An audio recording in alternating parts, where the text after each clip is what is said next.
Isang mapagpalang hapon sa atin lahat, guys. Ayan, nakikita nyo, guys. Ito yung buhay probinsya natin, no. Nakikita nyo, oh.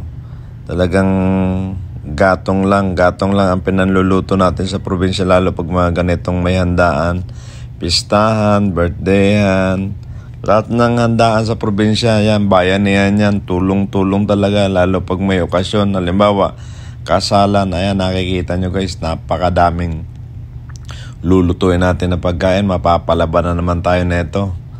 Na-invite tayo ngayon sa isang lutuan. Yan, tulong nga tayo, katulong, bayanihan, kumbaga. Ayan, kung anong maipiprepare o maihahanda natin, tsagain nyo na yan. Kung talagang ano yung mga alam natin na lutuin, kayang-kaya natin yan. Kagaya ng mga yan, oh. Mga inihaw, lahat sa labas lang yan inihaw, kasi talagang napakausok yan. Napakadaming pagkain na hinahanda natin ngayon, guys, para isang kasiyahan na pagsasalo-saluhan ng lahat. Yan, sa probinsya, ganito talaga tayo. Pag napakadaming handaan, napakaraming pagkain na piniprepare, lahat tulong-tulong talaga yan.